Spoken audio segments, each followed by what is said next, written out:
చెప్తున్నా సార్, నా పేరు సైదులు, మాది రంగారెడ్డి జిల్లా.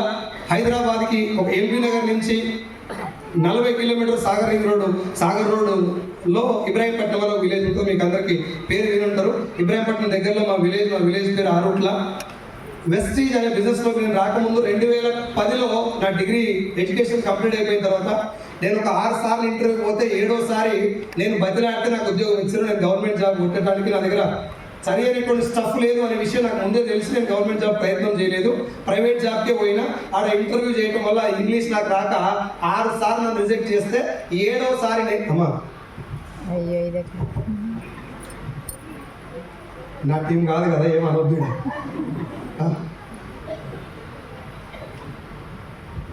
సరే ఓకే, మాట్లాడదు ప్లీజ్. సరే, అందరి దగ్గరికి వచ్చి కాళ్ళు పట్టుకోలేదుగా, ఇది సరిపోతుంది. ఇంకేం మాట్లాడదు మీతో.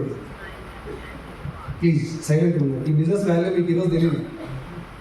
చాలామంది మీటింగ్లకు వచ్చి కంప్లీట్ జీవితాన్ని మార్చుకొని వాళ్ళు ఏం చెప్తారు తెలుసా సార్, ఒకవేళ వెస్టీజ్ నా లైఫ్లో లేకుండా నేను ఈ పాడే భూమి మీద ఉండకపోయి సార్ అంటున్నాను. ఇప్పుడు వాళ్ళు నా లైఫ్ కూడా సేమ్. నాకు ఎవరైనా మీటింగ్లో మాట్లాడితే నా మాట ఇంటిలేదని కోపం కాదు, ఈ బిజినెస్ నెగ్లెక్ట్ చేస్తుంటే అది నాకు కోపం. వీడు నెగ్లెక్ట్ చేసి ఆడపోయి సార్ నాకు పింఛన్ రాలేదు సార్, నాకు రైతు బంధు ఇంకా వాడలేదు సార్, నాకు దళిత బంధు రాలేదు సార్. గవర్నమెంట్ల మీద ఆధారపడినటువంటి సమాజాన్ని తయారు చేసే దమ్ము డైరెక్ట్ సెల్లింగ్కి అండ్ వెస్టీజ్కి ఉంది. ప్రభుత్వ పథకాల గురించి వెయిట్ చేయాల్సిన అవసరమే లేదు, అంత పవర్ దీంట్లో ఉంది. అని చేయాల్సిన పని ఏంది? సత్యనారాయణ వ్రతం చేస్తారు, వరలక్ష్మి వ్రతం చేస్తారు. ఎంత దీక్ష ఉంటారు తల్లి, కొంచెం డిస్టర్బ్ అవుతారు అస్సలే. హస్బెండ్ ఏమైనా కొంచెం ఏదైనా వేరే ఫుడ్ ఏమైనా తెస్తాడని తెచ్చారు, ఈరోజు వ్రతం ఉంది ఇవన్నీ వద్దని చెప్పి స్ట్రిక్ట్ పాటిస్తారు. ఏమని దండం పెడతారు ఆ రోజు? దేవుడు నా లైఫ్ మారాలి అంతేనా? ఏదో డబ్బులో ఏదో మారాలని మారాలంటే ఏంది? దేవుడు వచ్చి కలర్ వేసిపోతారు ఇంటికి, ఒక అవకాశం ఇస్తాడు. అది వచ్చినప్పుడు మీరు మాట్లాడుకుంటే ఏం తెలుస్తుంది? సార్ నేను చెప్పిన కదా 20-25 మినిట్స్ స్టార్ట్ చేస్తా. ఆ తర్వాత ఒకవేళ మీకు ఇంట్రెస్ట్, మీ ఫేస్లో ఇంట్రెస్ట్ వచ్చి నేను కొనసాగిస్తాను. కానీ మీకు ప్రామిస్ ఏం చేస్తున్నా అంటే, ఎక్కడన్నా నేను మాట్లాడిన విషయంలో తప్పు సార్ ఇది కరెక్ట్ కాదని నాకు అనిపిస్తే ఎమ్మడే చేయలేవుతాడు. That is promise from my side, right? Sir bore పడుతుంది ఇంకెంతసేపు అని అనిపించినా చేయలేవు. ఈ 2 విషయాలు నేను మీకు ప్రామిస్ చేస్తాను. రెడీయా? అండ్ అన్నిటికంటే ముఖ్యంగా వెస్టీజ్ అండ్ డైరెక్ట్ సెల్లింగ్. మీరు భూతత్వం వేసి ఎత్తికిన ఒక వ్యక్తిని మోసం చేయడానికి కానీ మనం మోసపోవడానికి కానీ 100% అవకాశం లేనటువంటి industry direct selling and Vestige.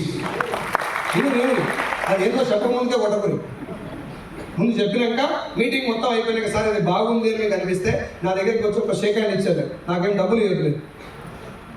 ఇది చాలా కష్టపడి మిమ్మల్ని అందరూ ఇక్కడ కూర్చోబెట్టడానికి కారణం ఏంటంటే ఈ బిజినెస్ యొక్క గొప్పతనం అర్థం చేసుకోండి, జాయిన్ అవ్వద్దు. నేను ఇప్పటి వరకు 6.5 నుంచి 7 లక్షల మందికి బిజినెస్ గురించి ఎక్స్ప్లెయిన్ చేసిన ఇట్లాంటి సెమినార్లలో. కానీ ఏ మీటింగ్లో ఒక్క వ్యక్తిని కూడా అన్నాను జాయిన్గా నీకు 1,00,000 ఇప్పిస్తాను ప్రామిస్ చేయలేదు, నేను చేయను కూడా ఫ్యూచర్. గతంలో చేయలేదు, భవిష్యత్తులో చేయను. My duty is not join the people, my duty is to clear about direction, make them sure about direction. ఈ ఇండస్ట్రీ ఏందో తెలుసుకోండి. నాకు మాట చెప్పండి, డబ్బులు వస్తే ఏదైనా గొప్పదైనా గట్టిగా నాకు నెలకు 5 లక్షలు గ్రేటా కదా? గట్టిగా చెప్పు. చిన్న పిల్లల్ని పొద్దుముఖంగా ఎత్తుకపోయి దుబాయ్ కమ్ముతా, దానికి నెలకు 5 లక్షలు వస్తున్నాయి నాకు. ఇప్పుడు చెప్పు గ్రేటేనా? మాట్లాడదు. సో నేను చేసే పని ఇంపార్టెంటా, నాకు వచ్చే డబ్బు ఇంపార్టెంటా? పని. అది గుర్తుపెట్టుకోవాలి. చాలా మంది ఇక్కడ ప్రాబ్లం ఏమైపోయిందంటే, వచ్చిన సార్ నీకు నన్ను కూడా వేసుకొని కింద అయితే వస్తుంది, మొత్తం కింద అంత కింద కావాలి, కింద అయితే వస్తుంది. ఇందాక బాత్రూంలో కూడా అదే పంచాయతీ ఎవరు మాట్లాడుకుంటున్నారు, మన కింద బాగా జనాలు అయితే వస్తుంది. ఇది కింద మీద అయ్యేది కాదు, ముందు బేస్ లైన్ అర్థం చేసుకోవడం చాలా ఇంపార్టెంట్. నేను ఈ బిజినెస్లోకి వచ్చి నేను డిగ్రీ అయిపోగొట్టి జాబ్ చేసింది ఒక 11 సంవత్సరాలు. 7వసారి నన్ను ఇంటర్వ్యూలో సెలెక్ట్ చేయలేదు, నేనే బతిలాడితే నాకు జాబ్ వచ్చింది. 4,500 నా శాలరీ. అక్కడి నుంచి తెలంగాణ నుంచి ఆంధ్రాకి పోయినా. నేను ఆంధ్రాలో సేల్స్ మేనేజర్గా పనిచేసిన. కృష్ణా, ప్రకాశం, నెల్లూరు, గుంటూరు 4 జిల్లాలకి సేల్స్ మేనేజరు. ఆ తర్వాత మళ్ళీ దగ్గర ఆ తర్వాత తెలంగాణకి మళ్ళీ నేను ట్రాన్స్ఫర్ చేశారు. తెలంగాణ మొత్తానికి రీజనల్ సేల్స్ మేనేజర్ నేను. తెలంగాణ రీజనల్ మేనేజర్ ఉన్నప్పుడు నా జీతం 50,000 శాలరీ 15,000 పడిపోయింది. లాక్డౌన్ వచ్చిన ఇమీడియట్గా 15,000 పడిపోయిన తర్వాత నా ఫ్రెండ్, నాతో పాటు డిగ్రీ చదువుకున్న వ్యక్తి బాలం శ్రీనివాస్ సార్, ఇప్పుడు వెస్టీజ్లో double universal ground director, per month 9 lakhs income చూసుకునే వ్యక్తి. Thank you. అతను నాకు వెస్టేజ్ అని ఒక మెసేజ్ పెట్టిండు వాట్సాప్లో. ఇప్పుడు చాలా మందికి ఇక్కడ వాట్సాప్ ద్వారానే వచ్చి ఉంటారు, కొంతమంది ఫామ్లెట్ ద్వారా వచ్చి ఉంటారు, అట్లా వచ్చి ఉంటారు. నాకు వెస్టేజ్ అని పెట్టగానే ఎమ్మటే వెస్టేజ్ అని చూడగానే జాయిన్ అవుతారా సార్? అదేందో అర్థం చేసుకోవాలని కూడా అనిపించలేదు నాకు. ఒకటే లైన్ ఏం చేసినంటే గూగుల్లో కొడతాను సబ్బులు సర్పులు కనబడటం వల్ల ఇది సబ్బుల కంపెనీ అని చెప్పి నేను దీని వైపు వెళ్ళలేదు, దీన్ని పట్టించుకోలేదు. ఒక 4 నెలలు నన్ను బతలాడినా కూడా వెళ్ళలేదు. 4 నెలల తర్వాత నేను గవర్నమెంట్ జాబ్ వదిలేస్తున్నాను చెప్పగానే చాలా కష్టపడి సాధించిన గవర్నమెంట్ జాబ్ సబ్బుల కంపెనీ కోసం ఎందుకు వదిలేస్తాడు, అందులో ఏదో ఉన్నట్టుందని చెప్పి తెలుసుకోవడానికి నేను మీటింగ్కి వెళ్ళాను. మీటింగ్లో నాకు ఏమర్థమైంది, అక్కడ ఏం చెప్పినారో ఇప్పుడు నేను మీకు చెప్తాను. మీటింగ్ అయిపోయిన తర్వాత ఒక 6 నెలలు ఇంటికి వచ్చి పార్ట్ టైం స్టార్ట్ చేశాను. నా మనసులో ఒక్క 1% కూడా కన్ఫ్యూజన్ లేదు సార్. నేను ఈ మాట క్లియర్ చెప్తున్నాను. నన్ను ఎవరు మోటివేట్ చేయలేదు. ఎంఎస్ఆర్ గారి మాటలు నన్ను అనుక్షణం ఇన్స్పైర్ చేసినాయి. నా డౌన్ లైన్స్ కానీ, నా అప్ లైన్స్ కానీ, క్రాస్ లైన్స్ కానీ, ఈవెన్ మీ అందరు mentor our great leader Ranjit sir యొక్క మాటలు కూడా నన్ను ఇన్స్పైర్ చేసే తప్ప నేను ఎవరిని మోటివేట్ కాదు.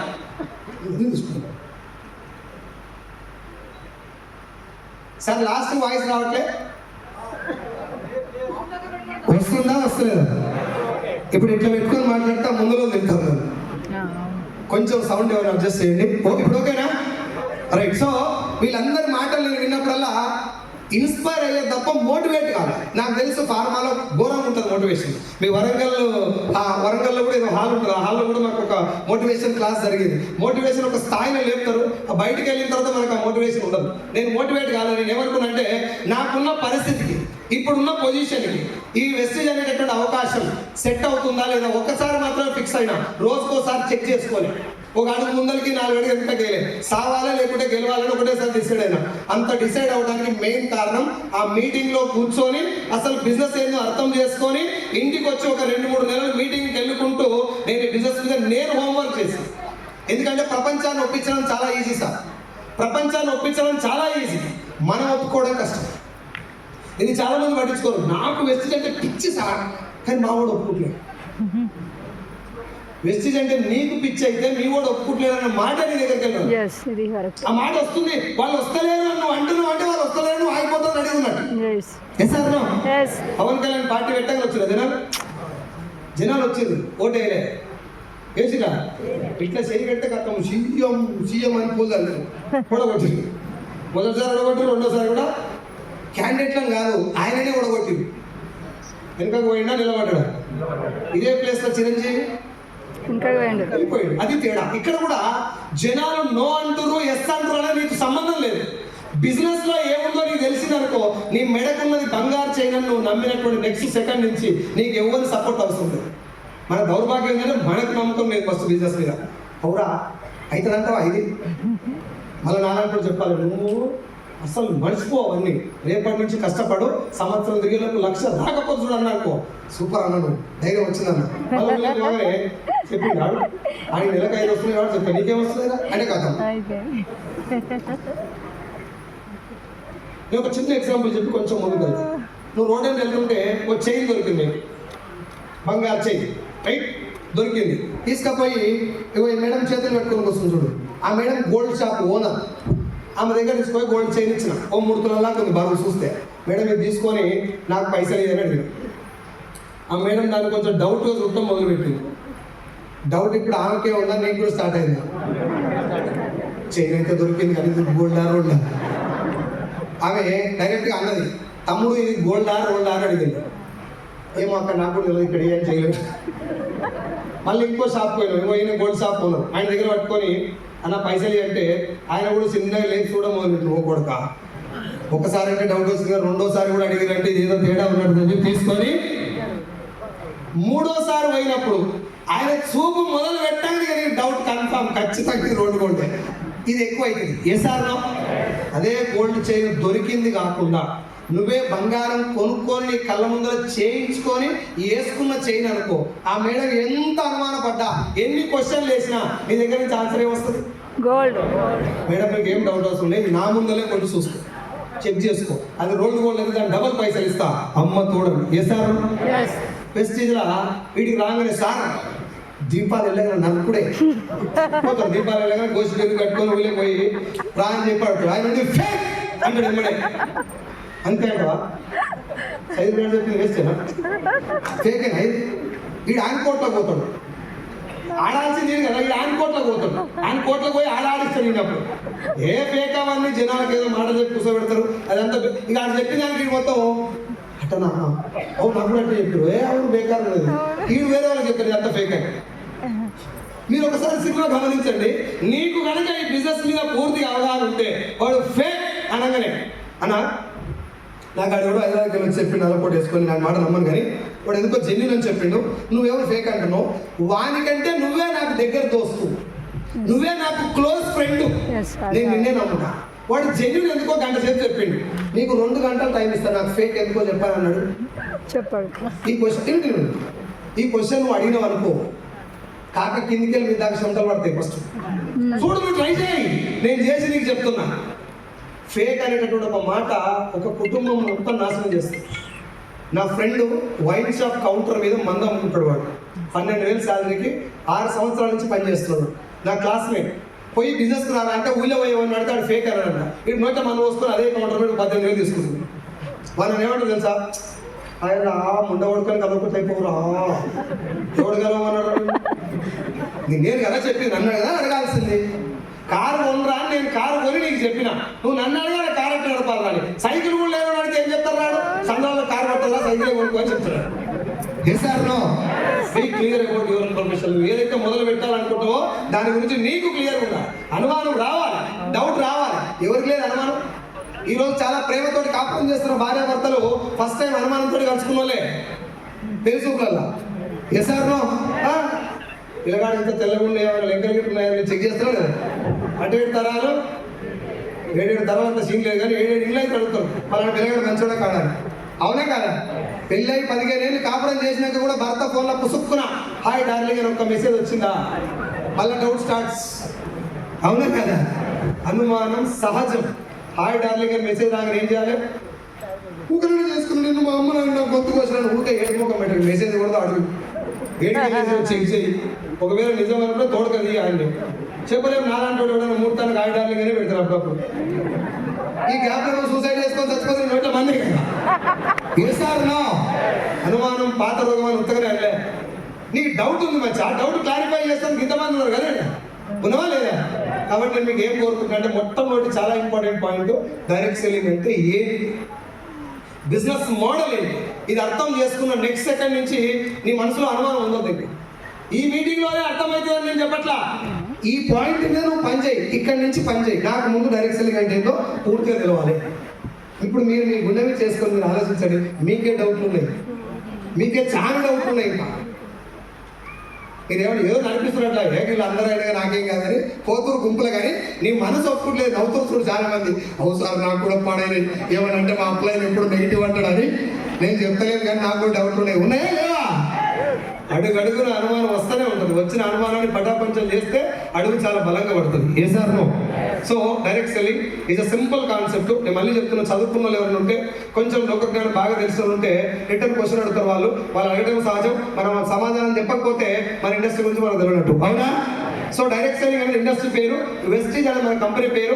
డైరెక్ట్ సెల్లింగ్ ఇండస్ట్రీ మొదలైంది 1920 అమెరికాలోని కాలిఫోర్నియా సిటీలో ఇండస్ట్రీ స్టార్ట్ అయింది. మన ఇండియాకి వచ్చింది 1996లో, రైట్? 1996లో ఇండస్ట్రీ వచ్చినప్పుడు, సార్ నాకు మీ ఊరు గురించి తెలియదు, నేను మీ ఊరు కొత్త, ఎవరైనా సార్ మేడం మీ ఊరు కొత్త, మీరు ఏం చెప్తే గదే నిజమైతే లేదు. నేను మీ ఊరికి వచ్చాను సార్, మీ ఊరు గురించి నాకు ఏం తెలియదు, మీరు ఏం చెప్పినా గదే నిజమైతే లేదా? నేను అదే అనుకుంటా, మా ఊళ్ళో జొన్నలు ఎక్కువ ఉంటాయి, మా ఊళ్ళో మిర్చి ఎక్కువ ఉంటుంది, అది అబద్ధమైన పర్లే, కానీ నాకు తెలియదు కాబట్టి నువ్వు చెప్పింది నమ్ముతా ప్రస్తుతానికి. ఏ సార్ నో? డైరెక్ట్ సెల్లింగ్ కూడా సేమ్ ఏం జరిగిందంటే 1996లో ఇండియాకి వచ్చినప్పుడు ఈ బిజినెస్ మీద కానీ దీంట్లో ఉన్నటువంటి ఇన్కమ్ మీద కానీ ఎవరికి అవగాహన లేదు. అక్కడి నుంచి వచ్చిన పాశ్చాత్య దేశాల నుంచి వచ్చినటువంటి బిజినెస్ కాబట్టి ఇండియాలో ఎట్లా పర్చేజ్ చేశారంటే, ఇలాంటి ఒక పెద్ద హాల్లో మీటింగ్ పెట్టి, సార్ నేను మొన్నదాకా బర్రెలు కాసుకునేది, ఇప్పుడు ఈ బిజినెస్ లో జాయిన్ అయ్యి ₹1,00,000 సంపాదిస్తున్నా. నేను మొన్నదాకా హౌస్ వైఫ్ను, ఇప్పుడు నేను 2,00,000 తీసుకుంటున్నా. నేను మొన్నదాకా కార్పెంటర్ వర్క్ చేసేది, ఇప్పుడు 50,000 తీసుకున్నా. ఇట్లా టెస్టిమోనియల్ చెప్పి వీళ్ళందరికీ వచ్చిందంటే నీకు కూడా వస్తుందా రాదా అని అడిగితే కథం వచ్చేస్తాను, ఎందుకు రాదని నరాలు చెప్పుకొని కడుతున్నాను. ఎట్లా పైసలు వస్తాయి అని అడగటం జనాల నుంచి రాలేదు, వాళ్ళు కూడా చెప్పలేదు. దానివల్ల 5% మంచి జరిగితే 95% డైరెక్ట్ సెల్లింగ్ పేరు చెప్పుకొని ఫ్రాడే జరిగింది. అది నేనే ఈ స్టేజ్ మీద ఉండి ఇదే డ్రెస్ కోడ్ వేసుకొని ఒప్పుకుంటున్నా. నేను డైరెక్ట్ సెల్లింగ్ పేరు చెప్పుకొని మంచి కంటే చెడే ఎక్కువ జరిగింది. ఇది నువ్వు నేను ఒప్పుకొని తీరాల్సిన విషయం. అక్కడి నుంచి 2013 దాకా ఈ ఫ్రాడ్ కంపెనీస్ ఎక్కువ రావడం వల్ల డైరెక్ట్ సెల్లింగ్ మీద గవర్నమెంట్ కూడా ఫోకస్ చేసి అసలు డైరెక్ట్ సెల్లింగ్ ఒరిజినల్ కాన్సెప్ట్ ఏంటి, ఎందుకు జనాలు దీన్ని చూసి భయపడుతున్నారు, ఎందుకు దీంట్లో మోసాలు ఎక్కువ జరుగుతున్నాయి, ప్రపంచవ్యాప్తంగా రియల్గా డైరెక్ట్ సెల్లింగ్ ఇట్నే ఉందా, డైరెక్ట్ సెల్లింగ్ అంటే మోసం చేసేదేనా అని ఒకసారి రీసెర్చ్ చేసిన తర్వాత 10-15 దేశాలు, రామ్ విలాస్ పాస్వాన్ పేరునరా, central government consumer affairs minister ఆయన ఆధ్వర్యంలో ఈ ఇండస్ట్రీని కొంచెం రీసెర్చ్ చేసి అసలు ఒరిజినల్ డైరెక్ట్ సెల్లింగ్ ఇలా ఉంటుందని తెలిసిన తర్వాత ముందు జనాలు మోసపోకుండా ఆపాలి. అవునా? మీకు చిన్న విషయం చెప్తాను. ఒక వ్యక్తి కాలు దెబ్బ తాకి రక్తం కారుతుంటే హాస్పిటల్కి వెళ్ళింది. ఆయన మూసబెట్టి రేపటి నుంచి నువ్వు మటన్ చొరవ తాగు, మంచి ఆహారం తిను, ఆయన ముందు అది చేస్తారా కట్టుకడతారా? ముందు కారిపోయే రక్తాన్ని ఆపాలి, తర్వాత ఏమేమి తినాలో తర్వాత చెప్పాలి. ఏసార్నో ఇక్కడ కూడా డైరెక్ట్ సెల్లింగ్ లో చైన్ సిస్టమ్ ద్వారా, మనీ సర్క్యులేషన్ ద్వారా, పిరమిడ్ స్కీమ్ల ద్వారా, పాంజీ స్కీమ్ల ద్వారా జనాలు మోసపోకుండా ముందు ఆపాలని చెప్పి 2013లోనే ఈ స్కీమ్లన్నింటినీ బ్యాన్ చేసింది గవర్నమెంట్ ఆఫ్ ఇండియా. 2014లో రిజర్వ్ బ్యాంక్ ఆఫ్ ఇండియా కూడా దీనికి ఒక సర్క్యులర్ రిలీజ్ చేసింది, పైసలు కట్టే ఇండస్ట్రీ డైరెక్ట్ సెల్లింగ్ కాదు అని చెప్పి. ఇది ఎగనెస్ట్ ఆఫ్ ఏమంటారు లా, మన గవర్నమెంట్స్ వేరే దేశాల గవర్నమెంట్ కూడా ఇచ్చినటువంటి చట్టానికి ఇదంతా వ్యతిరేకం అని చెప్పి ఇది యాక్సెప్ట్ కూడా చేయలేదు గవర్నమెంట్. అదే గవర్నమెంట్ ఆఫ్ ఇండియా ఈయనే రామ్ విలాస్ పాస్వాన్ గారి ఆధ్వర్యంలో 2016 సెప్టెంబర్ 9వ తారీఖు ఇక్కడ కూర్చున్న వాళ్ళందరికీ డేట్తో సహా చెప్తున్నా, మీరు ఇంటికి వెళ్ళి క్రాస్ చెక్ చేసుకోండి. నేను ఇక్కడ మాట్లాడుతున్నా, మీరు వింటున్నారంటే మీరు ఎవరు నాకంటే తెలివి తక్కువలు కాదు. నేను ఇక్కడ కూర్చున్న లీడర్స్ మీకంటే ఒక అడుగు ముందు వచ్చినవంతే. ఇక్కడ నాకంటే నాలెడ్జ్ ఉన్న వాళ్ళు, చాలా చదువుకున్న వాళ్ళు చాలా మంది ఉంటారు. 2016 సెప్టెంబర్ 9వ తారీఖున మొదటిసారి భారత ప్రభుత్వం 13 పేజీల గైడ్ లైన్స్ ఇవ్వడం జరిగింది. మనం మాట్లాడుకుంటున్నాం డైరెక్ట్ సెల్లింగ్ ఇండస్ట్రీకి రైట్.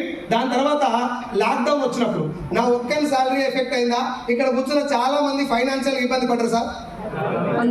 సెకండ్ ఇన్కమ్ సోర్స్, రెండో ఆదాయం, ప్యాసివ్ ఇన్కమ్, ఇంకో ఇన్కమ్, ఇట్లా ఈ పేర్లన్నీ లాక్డౌన్ తర్వాత జనాలకు ఎక్కువ పరిచయం అయింది.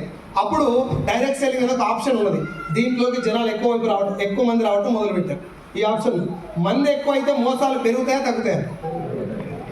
మాట్లాడాలి. పెరుగుతాయి. జనాలు ఎక్కువ అయితే మోసాలు పెరుగుతాయా తగ్గుతాయా?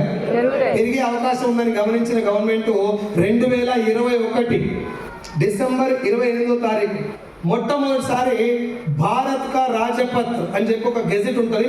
గెజెట్ అంటే ఇట్ ఈస్ ఈక్వల్ టు లా. ఆ గెజెట్ ఇచ్చారు 2021 డిసెంబర్ 28. నేను మీ డేట్ కూడా చెప్తున్నాను.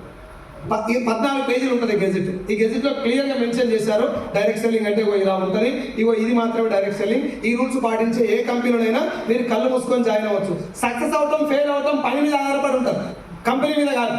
కానీ గవర్నమెంట్ ఇచ్చిన గైడ్ లైన్స్ దేనికి? ఇది ఇందులో మోసపోయే ఛాన్సే అని చెప్పడం కోసం. మళ్ళీ చెప్తున్నా, 1920లో మొదలైంది ఇండస్ట్రీ, 1996లో ఇండియాకి వచ్చింది, 2013లో ఫ్రాడ్ స్కీములు బంద్ అయినాయి, 2014లో రిజర్వ్ బ్యాంక్ ఆఫ్ ఇండియా కూడా ఒక సర్క్యులర్ పెట్టింది, 2016 సెప్టెంబర్ 9వ తారీఖున మొదటిసారి గవర్నమెంట్ ఆఫ్ ఇండియా దీనికి ఒక గైడ్ లైన్స్ ఇచ్చింది, మార్గదర్శకాలు. 2021 డిసెంబర్ 28న మొట్టమొదటిసారి ఒక గెజిట్ వచ్చింది. ఆ గెజిట్ లో కూడా ఒక చిన్న లైన్ జనాలకు మిస్కమ్యూనికేట్ అయ్యే అవకాశం ఉందని చెప్పి 2023 జూన్ 21న మొదటిసారి దీన్ని మళ్ళీ రెండోసారి రివైజ్ చేసి మళ్ళీ గెజిట్ ఇచ్చారు. ఈ డేటా అంతా మీకు ఎందుకు చెప్తున్నా అంటే, గవర్నమెంట్ ఇచ్చినటువంటి గెజిట్ ప్రకారం, గవర్నమెంట్ ఇచ్చినటువంటి చట్టబద్ధతకు లోబడి పనిచేస్తున్నటువంటి ఇండస్ట్రీ డైరెక్ట్ సెల్లింగ్. ఇది సాటుకు సందులో చేసే బిజినెస్ కాదు. ఇది తెలవాలనే మీ గవర్నమెంట్ ఇచ్చినటువంటి డేట్లు కూడా చెప్పారు రైట్. అయితే నాకు పాయింట్ చెప్పండి, రియల్ ఎస్టేట్ మంచిదా చెడ్డదా? మీరు అందరూ మాట్లాడితే సౌండ్ గిట్నే ఉంటుందా? మీరు ఆగురులా ఉరుకులాడతారు. మీరు మనం ఉరుకులాడితే ఏమొస్తుంది? వాళ్ళు కదా ఉరుకులాడాల్సింది. మనం ఉరుకులాడే వచ్చింది. మీరు తెలిసే బాగురాలు మాట్లాడినది. సార్ బోర్ కొడుతుందా? కొట్టినా చేసేది ఏం లేదు. డోర్ ఓపెన్ ఉన్నాయి, కూర్చోలేము. టికెట్ అయితే ఎట్లా ఇచ్చింది కాబట్టి అర్థం చేసుకుందామా, వెళ్ళిపోదామా? చేసుకుందామా? సో రియల్ ఎస్టేట్ మంచిదా చెడ్డదా? చెడు ఉందా లేదా? అలా మోసాలు ఉన్నాయా లేవా? ఇన్సూరెన్స్ మంచిదా చెడ్డదా? మోసాలు ఉన్నాయా లేవా? హోటల్ బిజినెస్ మంచిదా చెడ్డదా? కుక్కలతో బిర్యానీ పెట్టినోడు ఉందా లేదా? బియ్యం బిజినెస్ మంచిదా చెడ్డదా? ప్లాస్టిక్ బియ్యం ఉన్నాయా లేవా? నువ్వు భూమి మీద ఏ బిజినెస్ అన్నా తీసుకో, మంచి ఒకటే ఉందా, దాంట్లో చెడు కూడా ఉందా? గట్టిగా చెప్పాలి, గట్టిగా. ఇక్కడే ఇంకో పాయింట్ కూడా చెప్పండి నాకు. ఏ బిజినెస్ అయినా చెడు కోసం మొదలైందా? నోటు ముందు వస్తే దొంగ నోటు తర్వాత గుద్దినాం మనం కళాకారం. ఓటు ముందు వస్తే దొంగ ఓటు తర్వాత గుద్దుకున్నాం మనమే. ముందు ఓట్లు ఎట్లున్నాయి? ఇప్పుడు మన హాల్లో మాట్లాడుకున్నది ఎవరు రాలని? అంబేద్కర్ భవన్. ఆయన రాసింది ఏంటిది? ఓట్లు ఎట్లుండాలో రాజ్యాంగం రాసింది కదా. పోయమ్మా, మీ ఊళ్ళో 5 ఓట్లు ఉన్నాయి, మీ ఇంట్లో 5 ఓట్లు ఉన్నాయి కదా, మీ ఇంటి పక్కన సీసీ రోడ్ బాగలేదు కదా, అక్కడ లైట్ బాగలేదు కదా, ఇక్కడ మోరి ఖరాబ్ అయింది కదా, ఇవన్నీ చేపిస్తా తల్లి, నేను మీ ఊళ్ళో సర్పంచ్గా పోటీ చేస్తున్నా, మీ ఇంట్లో ఉన్న 5 ఓట్లు నీ ఓట్లు సహా 5 ఓట్లు కలిపి నాకు దయచేసి వేయండి అని చెప్పి దండం పెట్టి వెళ్ళిపోయింది. ఇది రాజకీయం, అవునా? ఇప్పుడు మొత్తం ఎన్నున్నాయి ఇంట్లో? మనకే ఓటుకు 2 3. ఇది రాజకీయం. మొదలైంది వేరే కారణం కోసం, మనం దాన్ని తయారు చేసింది వేరే రకంగా. అట్లా ఒక ఓటు వ్యవస్థనే తయారైందా? భూమి మీద నన్నట్టే భోజనం హోటల్ దేనికి వచ్చింది సార్? ఇంట్లోకి వెళ్ళి బయటకు ఇస్తే మనం తినడానికి ఎవరు బయట అన్నం పెట్టరు కాబట్టి ఓ 10 రూపాయలు ఇస్తే భోజనం పెడతాం. భోజన హోటల్ వస్తే కుంభకర్ణ అని పెట్టి ఇప్పుడు హోటల్. కుక్కల మాంసంతో కూడా బిర్యానీ పెడతానికి వెనక పోతలేదు జనాలు.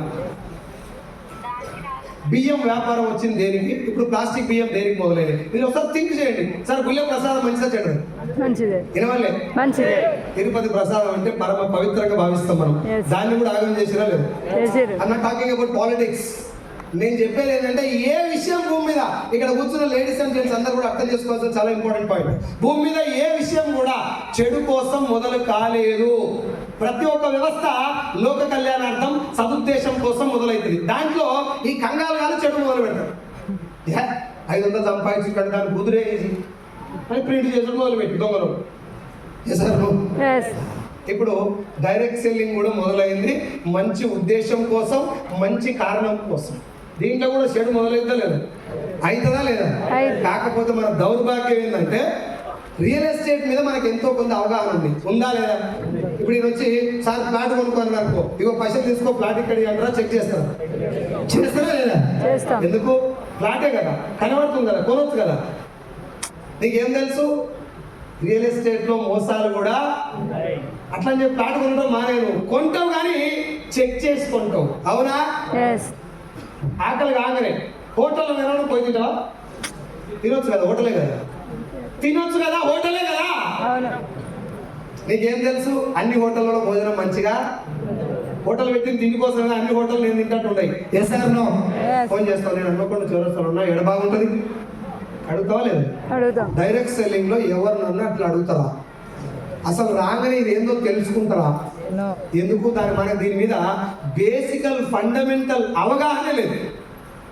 నేను మన కర్నూలులో మీటింగ్ పెట్టినప్పుడు ముందర ఒక సార్ కూర్చున్నారు. సార్ డైరెక్ట్ సెల్లింగ్ అంటే ఏంటి తెలుసా అంటే, డైరెక్ట్గా అమ్మకతో డైరెక్ట్ సెల్లింగ్, డైరెక్ట్గా అమ్మితే డైరెక్ట్ సెల్లింగ్ సార్ అన్నాడు. ఇగో ఇది జనాలే కదా అవగాహన. నేను మళ్ళీ చెప్తున్నా, ఎవరు తక్కువ చేయట్లేదు సార్. 100లో 98 మంది మన తెలుగు వాళ్ళకి డైరెక్ట్ సెల్లింగ్ బేస్ లైన్ తెలియకపోవడం వల్ల మంచి కంటే మోసాలే ఎక్కువ జరుగుతున్నాయి. ఒకవేళ ఎవరైనా డైరెక్ట్ సెల్లింగ్ కంపెనీ నుంచి మీ దగ్గరికి వచ్చి సార్ నా దగ్గర ఈ కంపెనీ ఉంది జాయిన్ అవ్వండి అని అడిగితే మీరు నెంబర్ 1 క్వశ్చన్ ఏమంటారు తెలుసా? అసలు ఈ ప్లాన్ ఏందో చెప్పున్నా అని అడుగుతారు. ఇప్పుడు అడుగుతారు అట్లా ఏం చేసి వస్తాయి పైసలు వేసుకోవాలంటే చెప్పినాడు అంతే. మనం కావాలి, ముందు మనం కావాలి, మన కింద చేసుకోవాలి. ఎంతమందిని చేసుకుంటే అని అర్థమే ఉంటుంది. ఇగో ఈ లైన్ వెళ్ళిపోయారు. మీకు నేను ఏం రిక్వెస్ట్ చేస్తున్నా అంటే, నెక్స్ట్ 5 minutes కొంచెం వీడు జాగ్రత్తగా 5 minutes, ఆ తర్వాత మీరు వినాలి అవుతాం మీ ఇష్టం, రైట్? వింటారా? ఒక క్లాప్ కొట్టరా నా కోసం.